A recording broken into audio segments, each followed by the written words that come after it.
The night it all truly began. The rain was hitting the windows hard enough to sound like warning knocks. Madison Hale stood in the dim kitchen of their Newark home, hands wrapped around a chipped mug of cold tea she had reheated twice. The house was too quiet for 9:47 p.m. Her husband, Connor, should have been home hours ago. He had said the same line he'd been using for months. "Late meeting in Manhattan, don't wait up." But Madison waited anyway. She always did. When the headlights finally swept across the driveway, her stomach tightened. Connor stepped inside with his charcoal suit slightly wrinkled, his citizen watch glinting under the entryway light.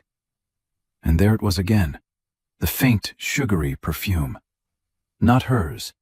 Not any perfume she could afford. She swallowed.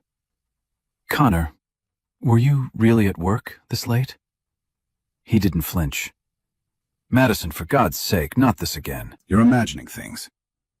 He brushed past her, leaving cold air and something darker behind him. What Madison didn't know was that her world wasn't just cracking. It was about to collapse.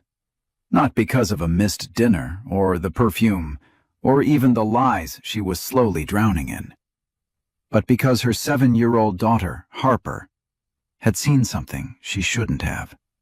Something that would shatter the fragile piece Madison kept patching together. And that night, as Madison tucked Harper into bed, she felt her daughter cling to her a little tighter than usual. She didn't know why. She didn't ask.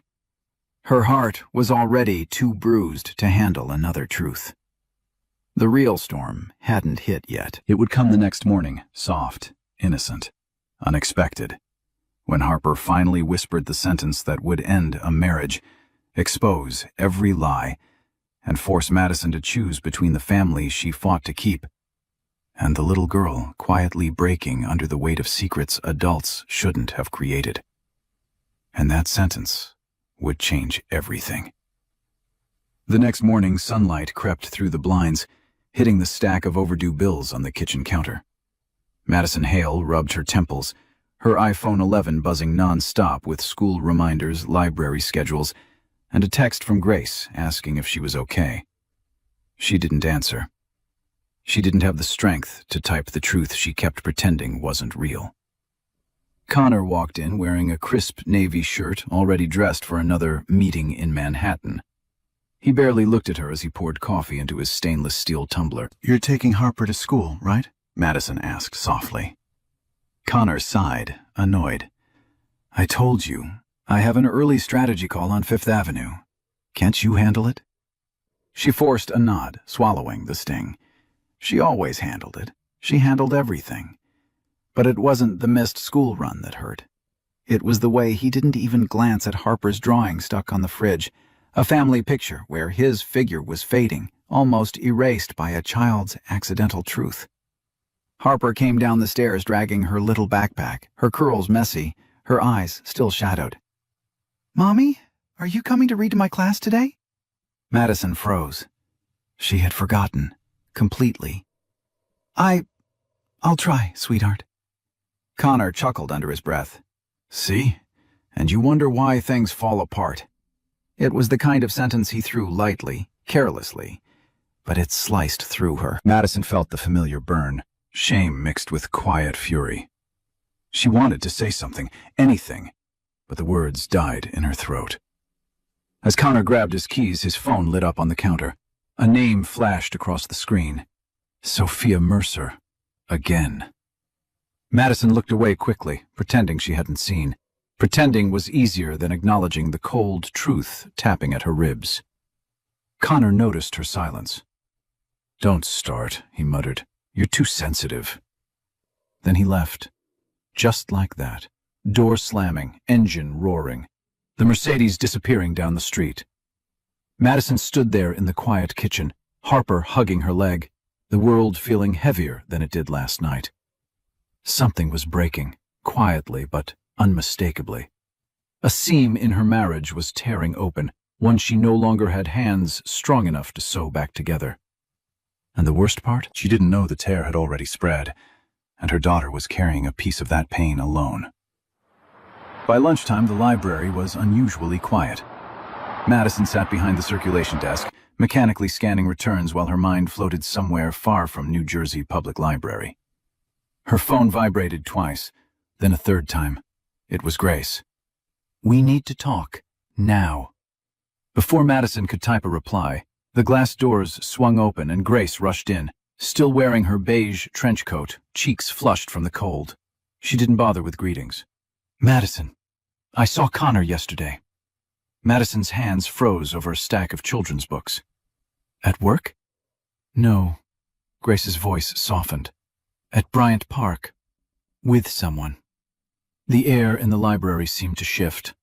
The hum of the heater, the soft footsteps on carpet, even the distant rustle of pages, all of it faded. "Sophia?" Madison whispered. Grace hesitated. That hesitation said everything. "She was touching his arm like they were familiar," Grace finally said. "It didn't look like business." Madison's throat tightened. She grabbed onto the desk edge to steady herself.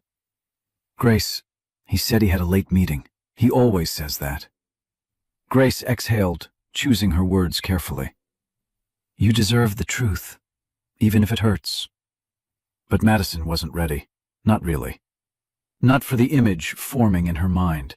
Connor laughing in the Manhattan winter light. Sophia leaning close, his lies reaching deeper than she feared. "I'm probably overreacting," Madison murmured. "Maybe it was innocent. Maybe—" "Madison," Grace leaned in. "I know what I saw." Just then, a small boy dropped a stack of books nearby, jolting Madison back to the present. She knelt to help him, her hands trembling. He smiled at her, unaware of the avalanche happening inside her ribs. When he ran back to his mother, Grace crouched beside Madison. "You can't keep living in doubt," Grace said gently. "Harper feels it. You feel it. Something's wrong." Madison closed her eyes. She thought of the perfume, the texts, the hotel receipt she had pretended was a misunderstanding, and Harper's tired little face that morning. But still, she whispered the old lie she used to comfort herself. "Maybe he's just stressed." Grace's expression softened with heartbreak. "Madison, stress doesn't smell like another woman." The sentence hit hard, too hard. Madison blinked rapidly, staring at the library floor as if it could offer answers. A truth was approaching, loud, undeniable, impossible to outrun. And this time, it wouldn't come from Grace. It would come from Harper. That Friday night, the Hale house felt colder than usual, even with the heater humming. Madison stood at the stove warming leftover pasta, while Harper colored quietly at the table, her little feet swinging above the floor. It should have been an ordinary night, but something in the air felt off, heavy, waiting. Connor texted at 6:12 p.m. "Running late, big client dinner. Don't wait up." The same script, the same hollow feeling. Madison typed a simple "okay," then deleted it, then typed it again. Finally, she set the phone down without sending anything. What was the point? They were living like polite strangers sharing a mortgage. At 7:03, Harper looked up from her drawing. "Is Daddy eating with us?" Madison forced a smile. "Not tonight, honey." "Oh." Harper went back to coloring, but slower now, pressing harder on the paper, as if trying to bury something beneath the crayons. After dinner, Madison washed dishes, while Harper watched cartoons in the living room. The quiet felt suffocating, like a question with no answer. She wiped her hands on a towel and reached for her phone. A message from Grace waited there. "Are you sitting down?" Madison's heart lurched. She replied, "What happened?" A photo came through, grainy, probably taken from far away, but clear enough. Connor, standing outside the Plaza Hotel, with Sophia Mercer beside him, her hand on his chest, laughing up at him like they were sharing a secret. Madison felt the ground shift. Her breath came out shaky. She sat on the edge of the couch, phone trembling in her hands. She tried to convince herself it wasn't what it looked like. But the truth was right there, frozen in pixels, undeniable. She didn't cry. Not yet. The numbness wrapped around her like armor. But behind her, Harper peeked around the hallway corner. Madison didn't know the little girl had been watching her for minutes, studying the way her mother's face crumpled even though she tried to hide it. Harper clutched her stuffed koala tighter. "Mommy, did Daddy hurt your feelings?" she asked softly. Madison blinked hard, shoving the phone under a pillow. "No, baby, I'm okay." But she wasn't. Something inside her had cracked so loudly, she was amazed Harper couldn't hear it. And upstairs, her daughter was gathering a secret of her own, one she hadn't found the courage to share yet. The secret that would end the marriage forever. Saturday morning arrived with a thin layer of frost on the windows, the kind that made the whole world look fragile. Madison stood in the kitchen stirring oatmeal for Harper when she saw Connor's Mercedes pull into the driveway. He hadn't come home the night before. No text, no call. He walked in like nothing was wrong, hair neatly styled, shirt crisp, the faint trace of Sophia's perfume still clinging to him. Madison felt it instantly, like a slap she didn't see coming. "You didn't come home," she said quietly. Connor shrugged out of his coat.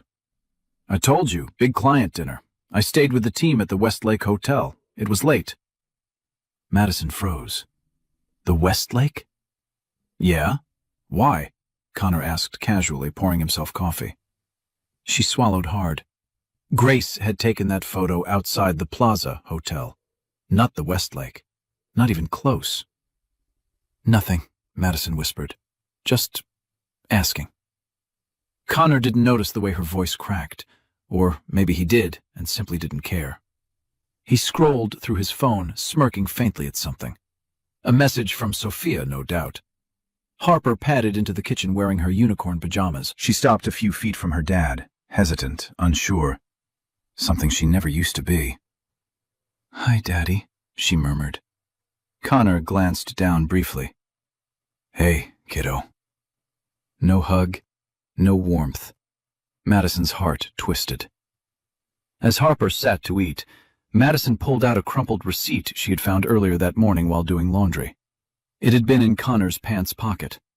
A bar charge, 2 cocktails, the Plaza Hotel Lounge, 1:12 a.m. She set it on the counter silently. Connor barely looked at it. "That's from a client meeting. Don't start drama." "A client meeting at a hotel bar past 1 in the morning?" Madison whispered.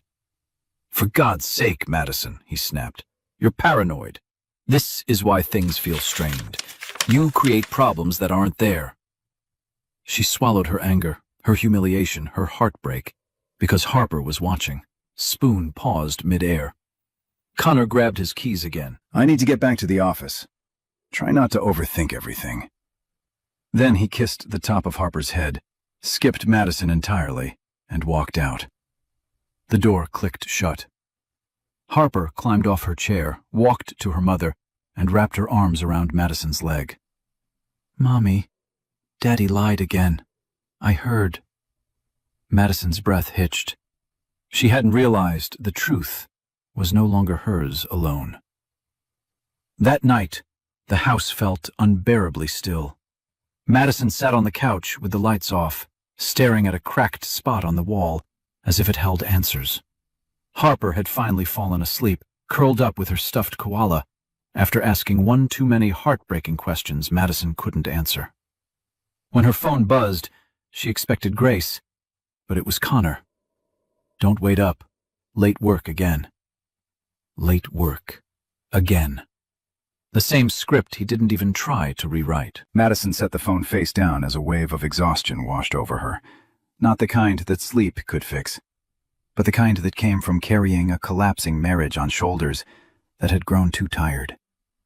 On the coffee table, her old Kindle blinked open to a page she had highlighted months ago from Women Who Run with the Wolves. A woman's deepest wounds are often inflicted in silence.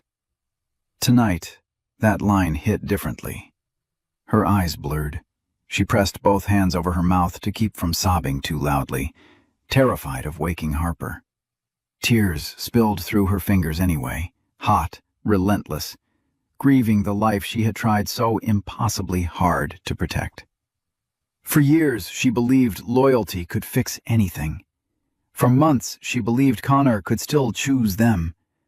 For weeks, she had ignored every warning sign. But for the first time, she felt herself slipping under. The worst part wasn't the betrayal. It was the slow, painful realization that she no longer recognized the man she married. A knock jolted her. She wiped her eyes quickly and opened the door a crack. Their elderly neighbor, Mrs. Dalton, stood in a robe, holding a small container. "Saw your lights still on," she whispered. "Made extra chicken soup. Thought you might need it." Madison's throat tightened. "Thank you. It's been a long day." Mrs. Dalton hesitated. "Sweetheart, people don't cry like that over small things." That simple sentence broke through whatever thin shield Madison had left. She nodded, unable to speak. Mrs. Dalton squeezed her hand gently before leaving. "You're stronger than you think." When Madison closed the door, she pressed her back against it, breathing shakily. Upstairs, Harper shifted in her sleep, murmuring, "Mommy?" Madison looked up. If not for herself, she had to survive this for her daughter. But she had no idea the biggest wound, Harper's secret, was still waiting to be revealed. By Monday afternoon, Madison could no longer pretend everything was normal. She had barely slept. Her eyes were tired, her voice thin, and even the librarians noticed she moved like someone carrying invisible weight. When Grace insisted she see a couples therapist, just once, just to get clarity, Madison finally agreed. Connor arrived 10 minutes late. He walked into the therapist's warm, softly lit office with the confidence of a man who believed he had already won. His navy blazer was immaculate, his hair perfect, his lies polished. "Sorry," he said, sliding into the couch. "Traffic from Manhattan." Madison stared at him. She had checked traffic. There wasn't any. Dr. Leland, a calm woman in her 50s with silver glasses, greeted them gently. "Let's start with what brought you here." Madison opened her mouth, but Connor beat her to it. "My wife has been stressed," he said smoothly. "Overly emotional, imagining things. I'm here to support her." The words sliced through Madison, quiet but deadly. Stressed, overly emotional, imagining things. She felt her nails dig into her palms. Connor didn't look at her. He looked at Dr. Leland, selling a performance he'd practiced for years. Dr. Leland turned to Madison. "Is that how you feel?" Madison's voice cracked. "No, I feel alone." Connor sighed loudly. "Here we go." Madison flinched. "Connor," Dr. Leland said firmly. "Please let her speak." He leaned back, annoyed but silent. Madison tried again, her voice trembling. "He comes home late. He lies." "I don't lie," Connor snapped. "I work." "Sorry if that bothers you." "And the perfume?" Madison whispered. "The hotel receipts? The picture outside the plaza?" Connor's jaw tightened. "She's twisting things. She always twists things." "I twist nothing!" Madison cried, startling even herself. Silence filled the room. Dr. Leland exhaled slowly. "Connor, deflection doesn't solve problems." Connor scoffed. "This is pointless. She's paranoid. Even our daughter knows she overreacts." Madison's heart stuttered. "Harper said that?" Connor looked away, realizing his mistake, but too late. Dr. Leland leaned forward. "Your daughter is involved?" Madison's breath shook. "She heard something. I don't know what yet." Connor stiffened. For the first time since they entered the room, he looked scared. Because Harper, their 7-year-old, was the only person who had witnessed the truth neither of them had said aloud. And once her secret came out, Connor's entire story would collapse. That night, after the therapy session left her heart bruised and Connor furious, Madison tucked Harper into bed early. The little girl seemed restless, twisting the blanket between her fingers. Madison brushed her curls back gently. "Sweetheart," she whispered, "did Daddy say something to you? Something that made you think Mommy overreacts?" Harper's eyes widened, fearful, almost guilty. "No, Mommy, I didn't say that. I promise." Madison frowned. "But Daddy said—" Harper shook her head quickly. "I didn't say anything bad about you." The room felt suddenly too warm, the air too heavy. Madison sat on the edge of the bed, forcing her voice to stay steady. "Harper," she murmured, "you can tell me anything. I won't be mad." Harper hesitated. Her small chest rose and fell faster, her fingers clutching the stuffed koala so tight it looked painful. Then she whispered, "Mommy, I heard Daddy on the phone." Everything inside Madison froze. What did you hear?" she asked, barely breathing. Harper's voice trembled. "He was talking to a lady. I heard him in the hallway when I got water." Madison's heart pounded so hard she felt dizzy. "What did he say, sweetheart?" Harper glanced at the door, as if afraid Connor might appear. Then she leaned in, tiny lips close to Madison's ear. "He said he wishes you wouldn't cling to him anymore." The words hit Madison like a physical blow. She sucked in a breath, steadying herself. Harper wasn't finished. "And the lady said—" Harper's voice cracked. "She said you're boring." And Daddy laughed. And then she said I'm just a kid and won't matter. Madison felt her stomach twist violently. Her daughter, her innocent 7-year-old, dragged into a betrayal she never asked to understand. A tear slipped down Harper's cheek. "Mommy, I didn't want to tell you. I didn't want to make you sad." Madison pulled her into her arms, holding her so tightly she felt their heartbeats collide. "You didn't make me sad," she whispered, voice breaking. "You're the only thing keeping me standing." Harper buried her face in Madison's neck. "I don't want Daddy to be mean to you anymore." Madison closed her eyes.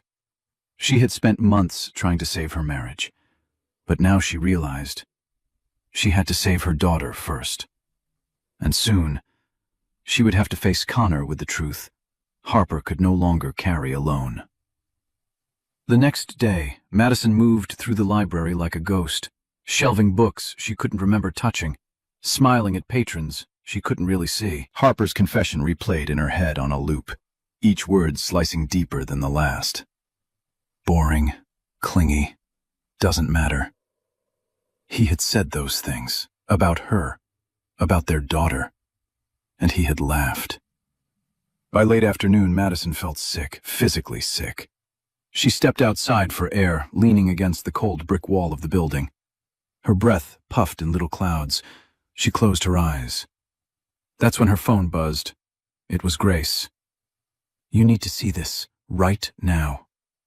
Madison's stomach dropped. "Please, no more," she thought. "I can't take more today."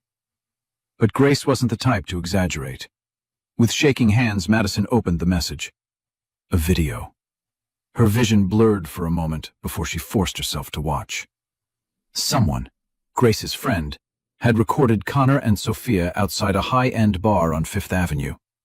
The camera zoomed in just enough to catch their faces. Their bodies were close, too close. Sophia laughed, touching Connor's chest. And then, Connor kissed her. Not a mistake, not a misunderstanding. A slow, deliberate kiss, full of familiarity. Madison felt her legs weaken. A woman passing by asked softly, "Ma'am, are you all right?" Madison nodded mechanically, though she wasn't sure she was standing on the ground anymore. She walked back inside the library, numb, clutching her phone like it was a weapon. When her shift ended, she drove home in silence. Harper's voice echoed in her memory. "I don't want Daddy to be mean to you anymore." She parked outside the house and sat there, staring at the front door where she had once felt safe. She remembered their first night there, moving boxes stacked everywhere, Connor carrying her across the threshold as they laughed. She didn't recognize that version of him anymore. Inside, Harper was drawing on the living room floor. She looked up with a hopeful smile. "Mommy, you're home." Madison forced herself to smile back, her heart shattering all over again. Because now she knew the truth. All of it. Not just suspicion, not fear, not intuition. Proof. Connor wasn't hers anymore. And maybe he never had been. By the end of the week, Madison felt like she was carrying two people inside her chest. One who wanted to scream, and one who just wanted to pretend everything was fine for Harper's sake. So when Harper shyly asked if they could go somewhere fun, Madison agreed before she could talk herself out of it. She needed space. Harper needed peace. And maybe, just maybe, a change of scenery could untangle the mess tightening around her ribs. Saturday morning, Madison packed a small overnight bag with sweaters, snacks, Harper's koala, and her old Kindle. She wrote a short note for Connor, though she didn't owe him one. "Taking Harper on a short trip. We'll be back tomorrow." She didn't wait for his response. They drove north toward the small lakeside town she used to visit growing up, one of the few happy memories she had left untouched by Connor's shadow. As the highway opened up, Harper pressed her forehead to the window. "It's pretty," she whispered. Madison smiled softly. "I'm glad you think so, honey." When they arrived at the lodge, the air was crisp, carrying the faint smell of pine. Madison checked them into a simple room with 2 beds and a fireplace that flickered warmly. Harper immediately ran to the window to look at the lake. "Mommy, look! It's sparkly!" For the first time in days, Madison felt something close to relief. They spent the afternoon walking by the water, Harper skipping stones while Madison tried to breathe deeply, letting the wind clear her thoughts. Harper seemed lighter, too, smiling more, asking questions, humming random songs. But beneath the peace, Madison felt a quiet ache. She wished Connor was the kind of man who would have been here with them. She wished she wasn't fighting for a marriage alone. She wished she didn't already know the truth she'd have to face when they returned. Back in the lodge that evening, they shared hot chocolate by the fire.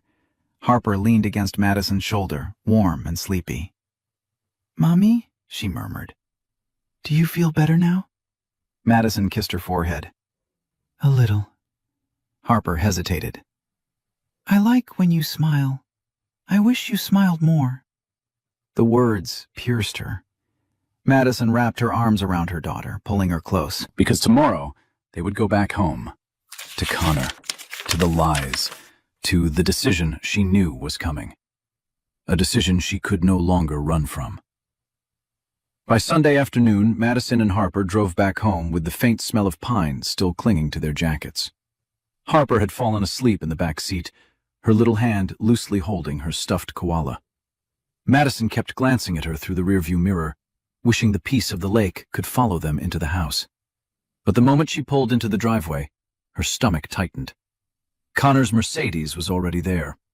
He was sitting on the porch steps, scrolling through his phone with an expression that wasn't worry. It was irritation, as if he'd been inconvenienced.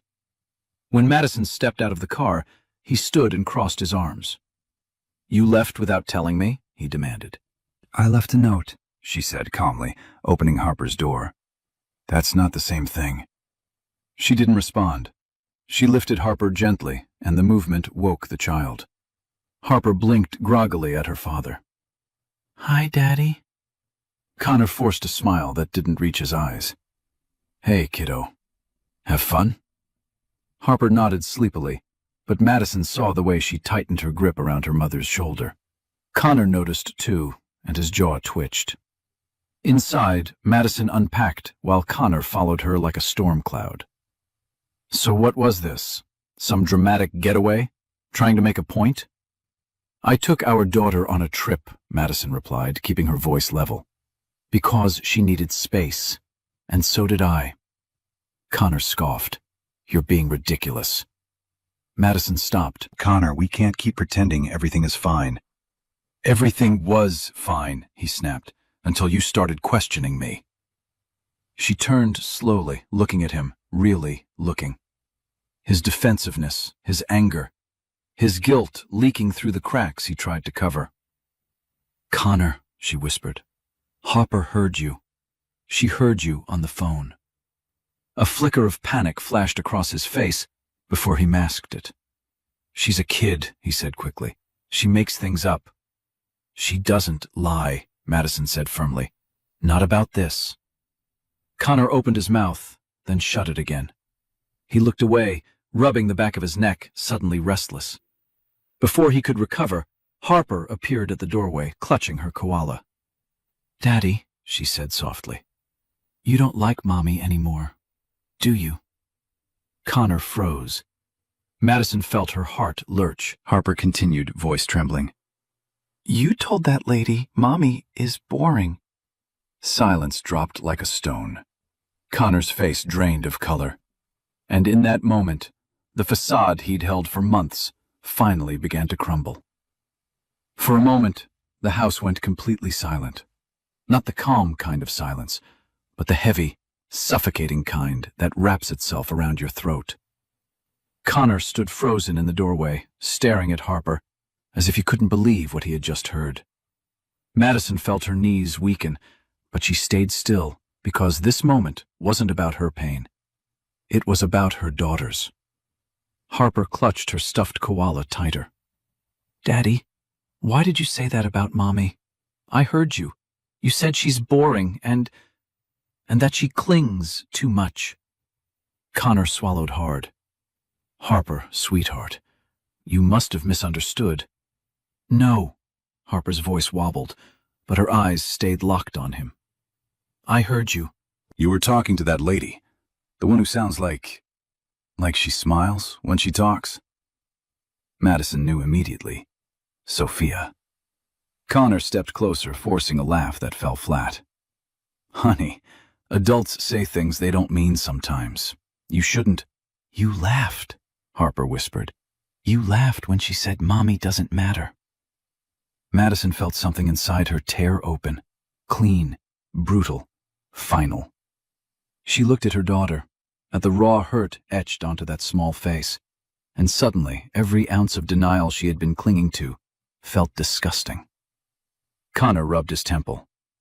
Madison, talk to her. She's confused. But Madison didn't move. No, she said quietly. She's not. Connor turned on her, frustration boiling over. So what? You're going to believe a child over your husband? Yes, Madison replied without hesitation. Because she's the only one in this house who isn't lying. The color drained from Connor's face.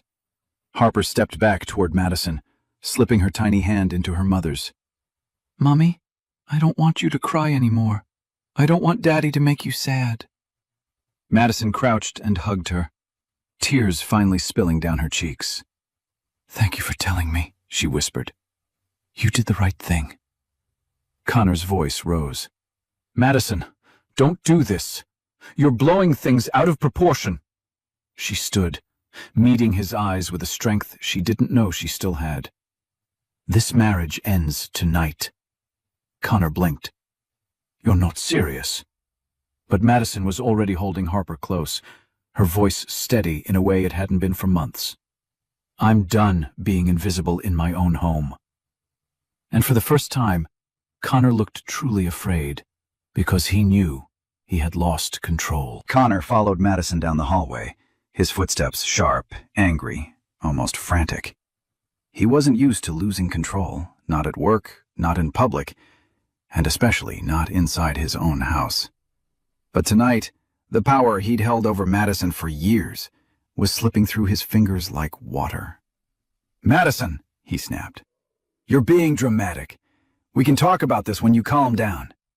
She opened the bedroom door and began pulling clothes from the dresser, hers and Harper's. "There's nothing left to talk about." Connor scoffed. "So you're just leaving? Over one misunderstanding?" Madison didn't look at him. "It wasn't one, and it wasn't a misunderstanding." He grabbed her arm, not hard enough to hurt, but hard enough to warn. "You're not walking out with my daughter." Madison pulled away sharply, fire rising in her voice. "She's our daughter. And she heard everything. She saw everything." "This," she gestured between them, "is not a family anymore." Harper stood in the doorway, holding her koala to her chest, watching with wide, frightened eyes. Connor noticed her and softened his tone instantly, switching into the charming voice he used for crowds. "Harper, Pumpkin. Daddy's sorry. Daddy just got stressed. I didn't mean any of it." Madison could practically taste the manipulation. Harper stepped behind her mother. Connor's mask cracked. "Madison," he hissed, "don't turn her against me." Madison zipped up the small suitcase. "You did that all by yourself." He blocked the doorway. "Where are you going to go? You can't even afford rent without me." The words were meant to strike a nerve. And they did, but not the way he expected. Madison straightened slowly, meeting his eyes with a calm he had never seen in her before. "I'd rather start from nothing," she said softly, "and stay in a home built on lies." Connor stared at her, stunned. He wasn't losing an argument. He was losing control, and he knew it. Madison took Harper's hand and moved past him. He didn't stop them this time. He couldn't. Something in her had changed, grown too strong, too certain to manipulate. At the front door, Harper looked back once, whispering, "Bye, Daddy." Connor stepped forward. "Madison, if you leave now, you'll regret it." She opened the door without flinching. "No, Connor," she said. "The only thing I regret is staying this long." And with that, she stepped into the cold night, taking the last piece of light with her. Madison spent the night at Grace's apartment, curled up on the couch with Harper asleep on her chest. She barely slept, but for the first time in months, the silence didn't hurt. It soothed. No footsteps pacing, no accusing sighs, no perfume on a man who no longer belonged to her. Just breathing, just stillness. Connor, however, did not sleep at all. By morning, he looked like a man unraveling. His hair was disheveled, his tie crooked, his eyes red from pacing the house all night. He grabbed his phone and dialed Sophia first. No answer. He tried again. Still nothing. Finally, she picked up, sounding annoyed. "Connor, it's early." "Where were you?" he demanded. "Why, so you can yell at me about your wife leaving? That's not my problem." He froze. "You told me you cared." "Connor," she sighed, "I cared about the promotion, not the rest of this mess." And just like that, the illusion shattered. She hung up before he could respond. He stood in the middle of the living room, angry, humiliated, terrified, all at once. The echo of Harper's little voice haunted him. "You said Mommy doesn't matter." Those words landed harder now that his house was empty. When Connor finally arrived at work, late and unfocused, he walked straight into a conference room where his boss, Richard Dalton, waited with a stiff expression. "Connor," Richard said, sliding a folder across the table. "We've received a complaint." Connor blinked. "A complaint?" Richard leaned back. "From Sophia Mercer." Connor felt the blood drain from his face.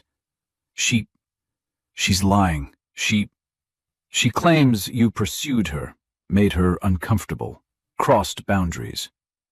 "That's not true," Connor exploded. "She was the one." Richard held up a hand. "We're placing you on temporary leave while HR investigates." "Richard, please," Connor begged. "This is a misunderstanding." But Richard's face didn't soften. "You've been distracted, unreliable, erratic. And now this scandal? The board doesn't like bad press." The meeting ended with Connor walking out of the glass tower he'd once bragged about, carrying a cardboard box of his belongings, his framed certificates, his Mont Blanc pen, his pride shattered. He sat in his Mercedes, stunned, trembling. His wife was gone. His daughter was afraid of him. His mistress had thrown him under the bus. His career was collapsing. Everything he thought he controlled was slipping away. And for the first time, Connor Hale finally realized he wasn't the victim. He was the cause. Madison woke up on Grace's couch with her neck stiff and her heart heavy, but Harper's small hand resting on her arm reminded her why she had to keep moving. The morning sunlight through the blinds was soft, almost forgiving. Grace handed her a warm cup of Starbucks coffee and a tired smile. "You did the right thing," Grace said. Madison nodded, though doubt still clung to her like a second skin. "It doesn't feel like it yet." That's because you're in the part where everything hurts before it gets better. Later that morning, while Harper played quietly with building blocks on the rug, Madison scrolled through her phone. Emails, overdue notices, a reminder about the library's budget cuts. Her life was a list of things she couldn't lose, yet had already started losing. Her eyes stung. She set the phone down, trying to steady her breathing. But the exhaustion of months, years, caught up to her all at once. The betrayal, the lies, the fight to keep a family that didn't want to be kept. Her chest tightened until a sob escaped before she could stop it. Grace rushed over. "Madison, hey, look at me." "I tried so hard," Madison whispered. "I did everything I could to save our marriage, and he still chose her." "No," Grace corrected gently. "He didn't choose her. He chose to be the kind of man who loses good things." Madison covered her face with both hands, shoulders shaking. The grief was deep, raw, almost physical. She felt like she was mourning a death, the death of the life she thought she'd have. Harper crawled into her lap without a word, wrapping her arms around her mother's waist. Madison held her tight, burying her face in her daughter's hair. "I'm sorry you saw me cry," she whispered. Harper shook her head. "It's okay, Mommy. I cry when someone hurts me, too." That simple truth hit Madison harder than anything else. Later, when Harper dozed off again, Madison found herself staring at her reflection in Grace's hallway mirror. Puffy eyes, messy hair, a woman who looked nothing like the hopeful bride she once was. But beneath the exhaustion, she saw something else. A spark. A beginning.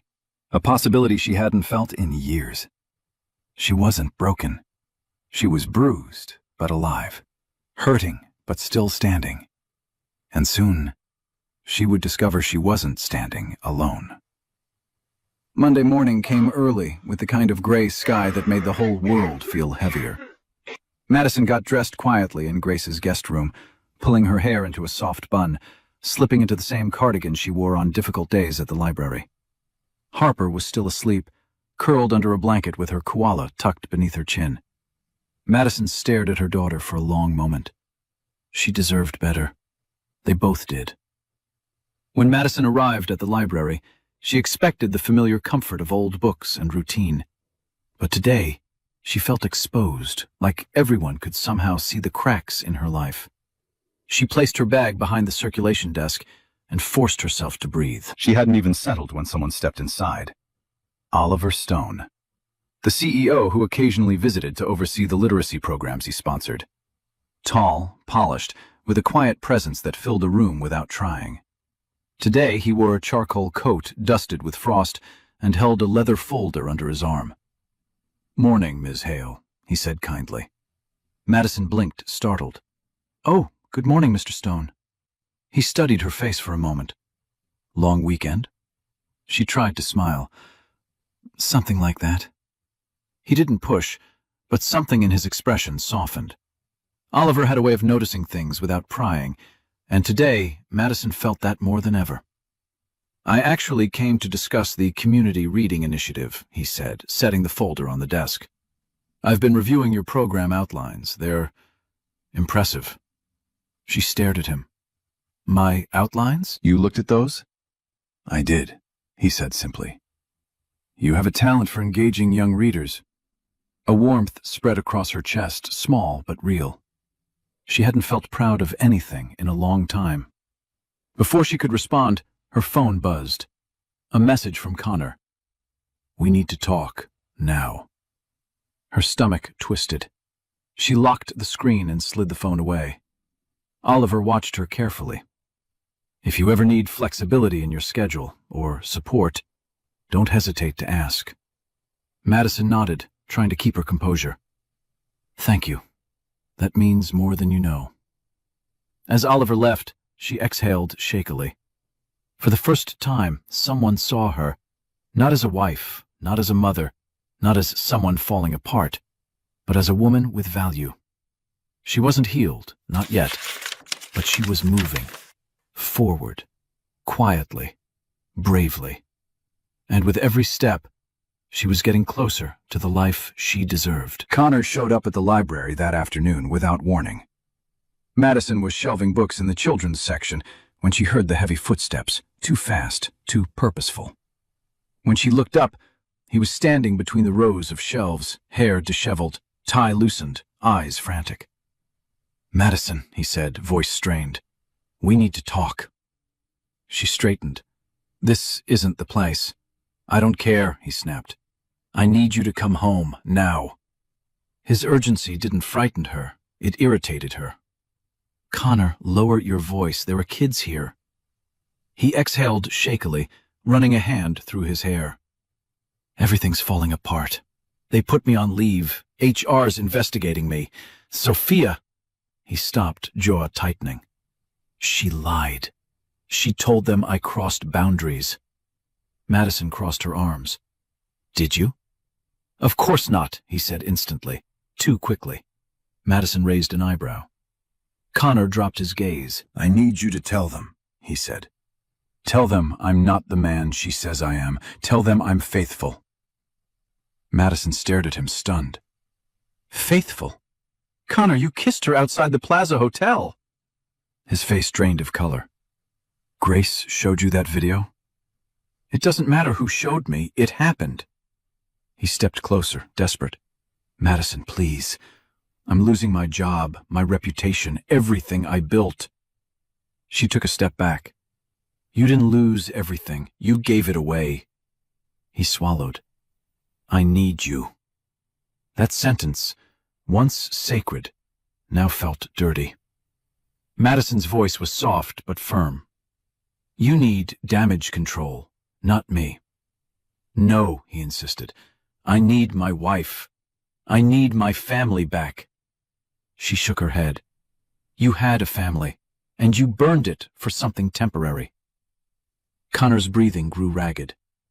Madison, I can fix this. We can fix this. I'll stop seeing her. You already lost the chance to fix it. He reached for her hand, but she pulled away. At that moment, Oliver Stone walked into the children's section, holding a stack of donated books. He stopped when he saw them, sensing the tension instantly. Connor glanced at Oliver, then back at Madison. Who the hell is he? Oliver didn't flinch. A colleague, and someone who respects her. Connor's jaw clenched. Madison, you would choose him over your own husband?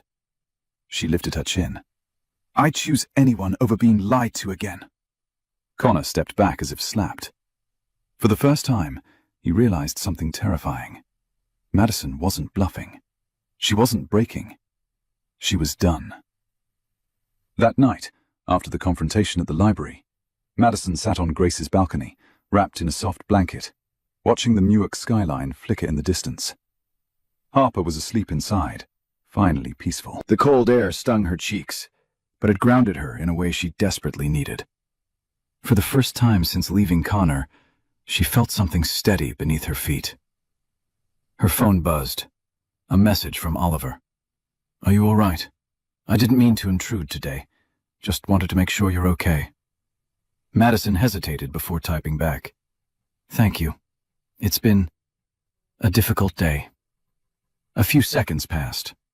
If you ever need a safe place to talk, I'm here. As your colleague, nothing more. Something in those words loosened a knot in her chest. No pressure, no expectations, just kindness. Something she hadn't felt from a man in a very long time. The next morning at the library, Oliver returned with a stack of proposals. "We're expanding the literacy program," he explained, "and I want you to lead the children's division." Madison blinked. "Me?" "You're the reason it works," he said simply. "Kids trust you. Parents trust you. I trust you." The word trust hit harder than he knew. "Is this a promotion?" Madison asked. "It's a partnership," he corrected. "More responsibility, higher pay, and a chance to build something of your own." She felt her throat tighten. For years, she had been told, explicitly and subtly, that she wasn't enough. Now someone was placing opportunity directly in her hands. She nodded slowly. "I'd like that." Oliver smiled, a real, warm smile that reached his eyes. "Good. Then we'll start next week." Later that afternoon, Madison walked through the library with a purpose she hadn't felt in years. She reorganized shelves, drafted ideas, even played tag with a few kids in the reading corner. Her laughter came back, quiet, fragile, but genuine. When she picked Harper up from school, her daughter studied her with curious eyes. "Mommy, you look happy." Madison brushed a curl from Harper's forehead. "I think I'm learning how to be again." Harper grinned and squeezed her hand. As they walked to the car, Madison realized something profound. She didn't need Connor's approval. She didn't need the marriage she fought so hard for. She didn't need to stay small to keep peace. She was rebuilding, brick by brick, step by step, day by day. And this time, the life she was creating was finally hers. A week later, Madison sat at her new desk in the library's renovated community room, surrounded by bright posters, stacks of children's books, and a binder labeled Director, Youth Literacy Initiative. Her hands rested on the smooth surface of a brand-new MacBook Air, an onboarding gift from the program, not from a man expecting gratitude, but from a team that believed in her. She had never felt this kind of pride before. Not the shaky kind built from trying to hold her marriage together, but a deep, steady pride in herself. That afternoon, she picked Harper up from school, and they stopped by Barnes & Noble for a surprise. Harper ran straight to the children's section, giggling as she skimmed through picture books. Madison watched her daughter, truly watched, seeing how much lighter she seemed, how her shoulders didn't curl in the way they used to when tension filled the house. "Mommy, look!" Harper held up a book with a glittery cover. "Can we read it tonight?" "Of course," Madison said, lifting her into a quick hug. On their way home, the setting sun cast warm gold across the street. And for a brief moment, everything felt still, safe, manageable. At dinner, Harper slid a folded paper across the table. "I made something for you." Madison opened it carefully. A drawing. 2 stick figures holding hands, one tall, one small, both smiling. Above them, in uneven crayon letters, "Me and Mommy, happy again." Madison's breath caught. Tears pricked her eyes, not from pain this time, but from a healing so gentle it nearly undid her. "Do you like it?" Harper asked shyly. Madison pulled her daughter into her lap. "I love it, more than anything." Later that night, as Harper slept, Madison sat on the couch with the drawing beside her. She traced the lines with her fingers and felt something open inside her, a release, a letting go. She didn't need Connor's validation. She didn't need the old life she once begged to save. She didn't even need closure. She had peace. Her phone buzzed on the table. A message from Connor. "We should talk. I want to fix things." Madison looked at the screen for a long moment, then turned the phone off. Fixing things was no longer her responsibility. She was building something new. For Harper, for herself, and maybe, someday, for someone who knew how to treat her heart with care. 2 months later, the world felt different. Not louder, not brighter, but cleaner. Madison walked through the library's new community wing, greeting kids, shelving books, answering questions. She moved with confidence now, not shrinking, not apologizing for taking up space. Harper skipped beside her after school, her backpack bouncing with every step, her laugh echoing in the hallway like sunlight. Madison's life wasn't perfect, but it was peaceful, and that was a kind of freedom she had never known. That Friday, the library hosted a small event for the literacy program. Parents gathered, kids read aloud, and soft music played from a speaker in the corner. Oliver Stone arrived late, carrying 2 trays of pastries from a local bakery. "Thought we could use reinforcements," he joked as he set them down. Madison smiled, genuinely. "You're always saving the day." "Not saving," he corrected softly. "Supporting." Their eyes met for a second too long, warm and steady, but neither rushed it. There was no pressure between them, just possibility. After the event, when the last family left, Oliver handed Madison a file. "This is for you," he said. "A formal offer to expand your role. Full-time director, benefits, a team under you." Madison blinked. "Oliver, this is huge." "You earned it," he said. "Not because you survived something painful, but because you're good at what you do." Tears filled her eyes before she could stop them. Not from sadness, from validation, from being seen. Before she could respond, the front doors opened sharply. Connor. He strode inside, suit wrinkled, eyes tired, desperation hanging off him like a shadow. "Madison," he said loudly, "we need to talk." Oliver took a subtle step closer, not possessive, just protective. Madison lifted her chin. "Say what you need to say." Connor swallowed. "I'm sorry. For everything. I lost my job, my reputation, and I know I don't deserve another chance, but—" "You're right," Madison said calmly. "You don't." Connor blinked. "Madison." "I'm rebuilding my life," she said, voice steady. "And Harper's. Without chaos. Without lies." Connor's shoulders slumped. "So, this is really it?" Madison nodded. "It was over the moment you made our daughter feel small." He exhaled shakily, defeated. Then he left, the door closing softly behind him. Oliver looked at her gently. "You okay?" Madison let out a slow breath, light, relieved, free. "Yes," she said. "For the first time, yes."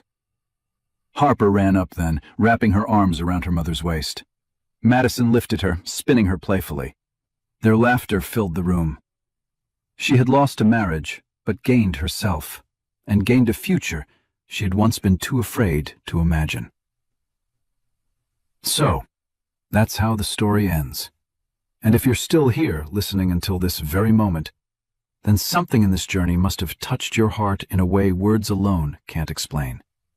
Maybe you saw a little of yourself in Madison, the strength you forgot you had, the quiet battles no one else sees, the courage it takes to finally choose peace over pain.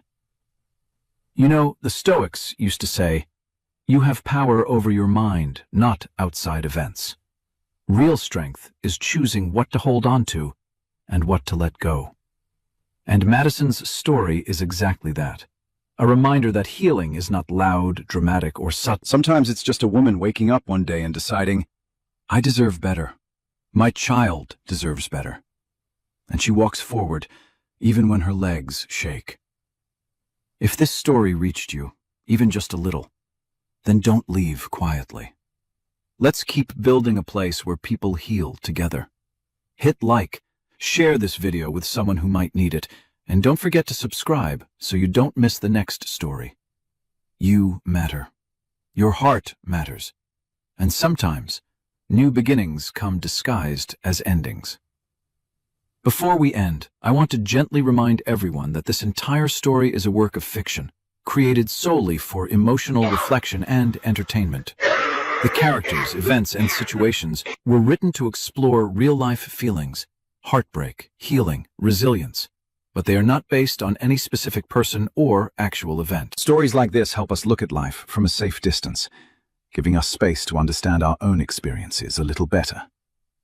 If any part of this touched you, it's because emotions are universal, not because the events truly happened. So please enjoy this content as a narrative meant to inspire, not as factual information.